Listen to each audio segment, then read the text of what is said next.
Olá, povo de Deus, sábado da 24ª semana do Tempo Comum, 19 de setembro de 2020. A nossa reflexão bíblica de hoje é a partir da primeira carta a Coríntios, capítulo 15, versículos de 35 a 37, 42 a 49, e Lucas 8, de 4 a 15.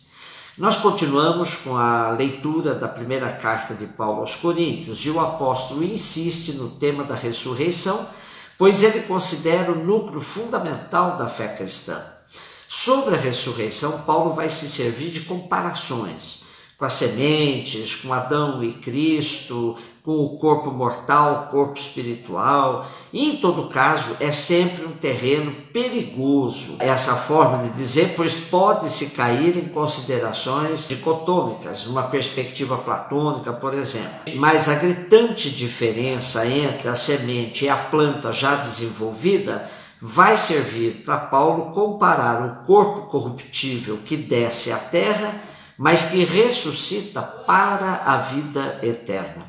A questão do corpo ressuscitado era um ponto de controvérsia na comunidade de Corinto. Paulo chama esse debate de conversa de insensatos, pois para ele basta ver o efeito da semente na terra, que uma vez semeada precisa passar pelo processo da morte para ressurgir com nova vida. É semeado um grão e não a planta inteira, diz ele. E, no entanto, esse grão semeado na terra morre e faz ressurgir uma planta forte e robusta.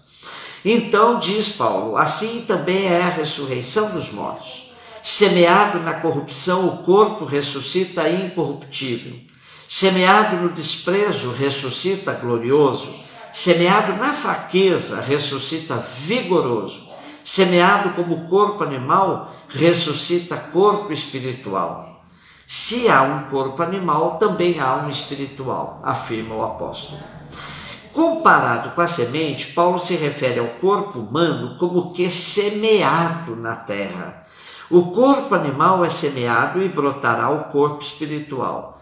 E isso se torna uma motivação para a vida cristã. Pois, se o que vemos são somente as feições do corpo terreno, precisamos na vida fazer emergir as feições celestiais. Recordando Gênesis, Paulo compara Adão com Cristo, afirmando que Adão veio da terra, como a própria palavra indica, Adão. Mas Cristo veio do céu, e são as feições de Cristo que precisamos testemunhar durante nossa vida mortal. Para nós ocidentais, que sofremos enormemente a influência da cultura grega, é muito comum contrapormos corpo e espírito. Mas para os hebreus isso não se dava. Por isso, Paulo fala em corpo espiritual, pois para ele o que se contrapõe ao espírito é a carne e não o corpo. Carne é a tendência humana para o pecado e espírito é a tendência humana para o bem, para a total abertura a Deus. O corpo pode sofrer as duas tendências, a da carne, fechamento ao Deus da vida, numa vida de pecado, ou o espírito, uma vida organizada para o bem, para um relacionamento pleno com Deus, com os outros e com o cosmos. Quando o corpo ressuscita, não é para a vida biológica, e sim para a vida eterna, não mais ameaçada pela morte. Desta forma, o cristão encara a morte de maneira serena e alegre, pois desde que Cristo ressuscitou, não há mais segunda morte. A primeira se transformou em passagem para a glorificação do Pai.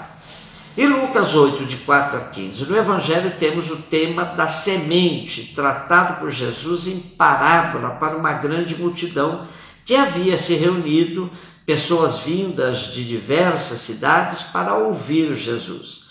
E Jesus lhes fala em parábola, diversificando os terrenos em que as sementes que um semeador atirou a esmo, essas sementes caíam.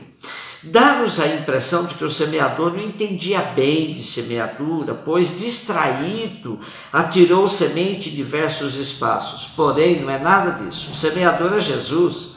E ele nos indica que a semente da palavra deve ser semeada até onde não se espera nada, nenhum fruto. Jesus era assim, não desistia de ninguém.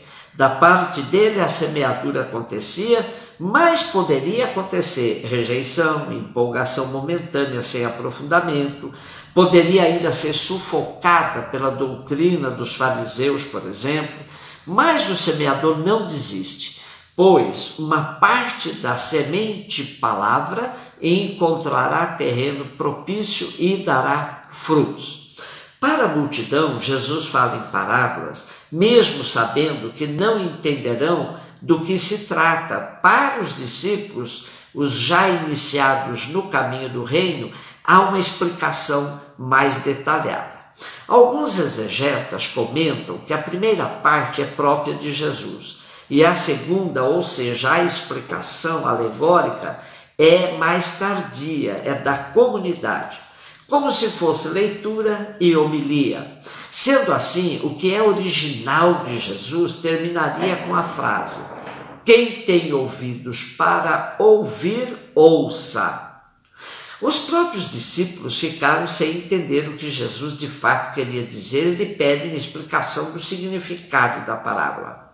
E antes de tudo, volta-se a uma referência do profeta Isaías que esclarece que não é má vontade do pregador, do profeta, que fala uma linguagem que a multidão não entende. Não, não é nada disso. É consequência da própria multidão que já se fechou, endureceu-se e por isso não compreende, pois não conhece os mistérios do reino.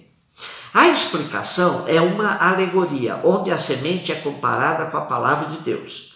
E daí vem cada situação detalhada. Os que estão à beira do caminho são aqueles que ouvem, mas depois vem o demônio e lhes tira a palavra do coração para que não creiam nem se salvem. Aqueles que a recebem em solo pedregoso são os ouvintes da palavra de Deus que acolhem com alegria, mas não têm raiz, porque creem até certo tempo e na hora da provação a abandonam. Há que caiu entre espinhos, e estes são os que ouvem a palavra, mas prosseguindo o caminho são sufocados pelos cuidados, riquezas, prazeres da vida, e assim os seus frutos não amadurecem. A que caiu na terra boa são os que ouvem a palavra com o coração reto e bom, retém-na e dão fruto pela perseverança. Portanto, a evangelização não seria algo mágico, que em todos os lugares a palavra seria bem aceita e frutificaria. Jesus deixa claro que não é assim. Haverá muito desperdício de sementes, pois nem todo mundo está disposto a acolher e dar fruto. Porém, é preciso contar com a perseverança do semeador, que mesmo perdendo muita semente, não pode parar a missão.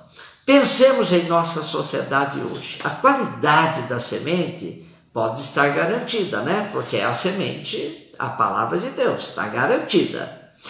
Podemos até ter semeadores tecnologicamente especializados, mas a qualidade do solo pode oferecer resistência.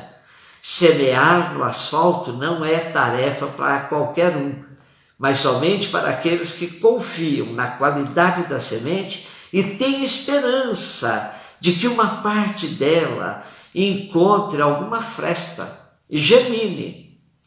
Quem nunca viu uma plantinha brotando em pleno asfalto de nossas cidades? Assim é a semente da palavra. Basta encontrar um mínimo de abertura em nossos corações e mentes para fazer brotar flores e frutos, apesar da hostilidade aparente. A parábola do semeador é um convite à perseverança. Não importam as sementes perdidas, temos que focar naquelas que germinam e dão frutos. O último recado que eu julgo de extrema importância: ninguém é só beira de caminho, pedregulho, espinheiro ou terra boa. Em uma mesma pessoa, todas essas realidades podem acontecer. Todo ser humano é um misto de tudo isso. Daí que, confiando na qualidade da semente, não devemos nos importar com as aparências e continuarmos lançando essa semente. Em alguma fresta de um coração descuidado, ela ainda poderá brotar e dar frutos. Põe a semente na terra, não será em vão. Não te preocupe a colheita, plantas para o irmão. Um beijo no seu coração.